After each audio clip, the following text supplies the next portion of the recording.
ఓం విఘ్నేశ్వరాయ నమః. సంపూర్ణ రామాయణము బాలకాండ.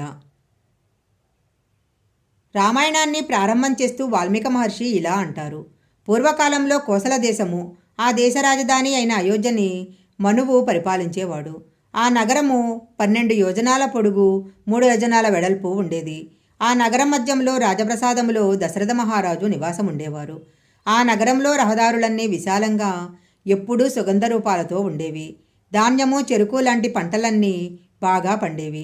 ఆ రాజ్యంలో ఏ ఇంట్లో కూడా అనవసరంగా ఉన్న నేల లేదు. అయోధ్య నగరంలో అందరూ చాలా సంతోషంగా ఉండేవాళ్ళు. అందరూ కూడా ధర్మం తెలిసిన వాళ్లే.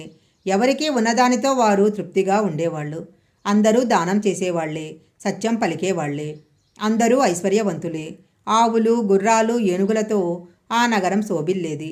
చెవులకు కుండలాలు లేనివాడు, కిరీటం లేనివాడు, మెడలో పులహారం లేనివాడు, హస్తాలకు ఆభరణాలు లేనివాడు, దొంగతనం చేసేవాడు, నాస్తికుడైన వారు ఆ అయోధ్య నగరంలో లేరు. దశరథ మహారాజుకి 8 మంది ప్రధానమంత్రులు ఎప్పుడూ సహాయం చేసేవారు. వాళ్ళు దృష్టి, జయంతుడు, విజయుడు, సిద్ధార్థుడు, అర్ధసాధకుడు, అశోకుడు, మంత్రపాలకుడు, సుమంత్రుడు, వశిష్ఠుడు. వామదేవుడు ఎప్పుడూ దశరథ మహారాజుకి సలహాలు ఇచ్చే ఋత్వికులు. ఇతరమైన బ్రాహ్మణులు, మంత్రులు కూడా ఉండేవారు. ఈ మంత్రులందరూ అపారమైన విద్య కలిగి పనిచేయటం తెలిసిన వాళ్ళు, ఇంద్రియాలను నిగ్రహించేవాళ్ళు, శ్రీమంతులు, శాస్త్రం తెలిసిన వాళ్ళు. ఆ కోసల దేశంలో పరభార్య మీద వ్యామోహం ఉన్న వ్యక్తి ఒక్కడు కూడా లేడు. ఇన్ని ఉన్నా దశరథ మహారాజుకి ఒక బాధ ఉండేది. వంశోద్ధారకుడైన పుత్రుడు లేడనే బాధ ఉండేది.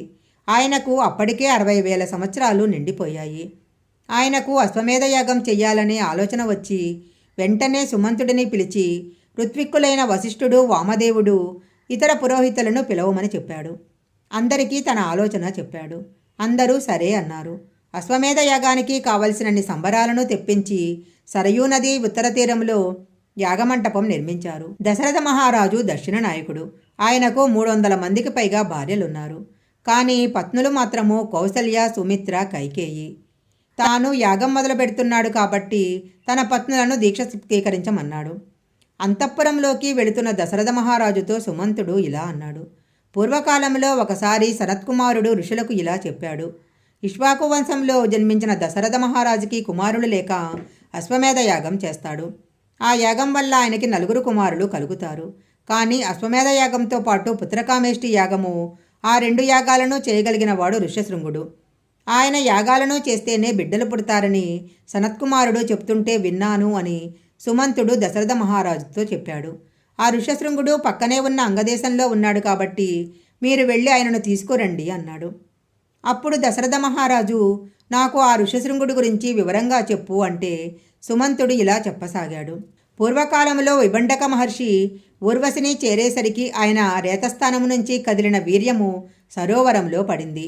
ఆ వీర్యాన్ని ఒక జింక గర్భం దాల్చి శిరస్సు మీద కొమ్ము ఉన్న ఒక పిల్లవాడికి జన్మ ఇచ్చింది. అలా శిరస్సు మీద కొమ్ముతో పుట్టాడు కాబట్టి ఆయనకు ఋష్యశృంగుడు అని పేరు పెట్టారు.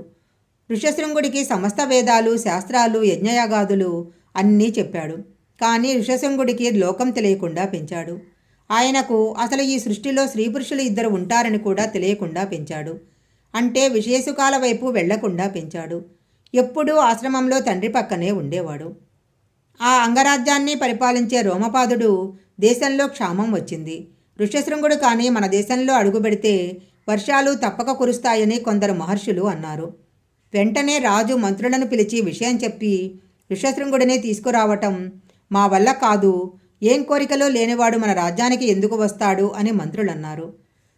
అప్పుడు మంత్రులు ఋష్యశృంగుడికి కూడా ఇంద్రియాలు, మనసు ఉంటాయి. వాటికి ఇప్పటిదాకా రుచి తగలక విశేషకాల వైపుకు రాలేదు.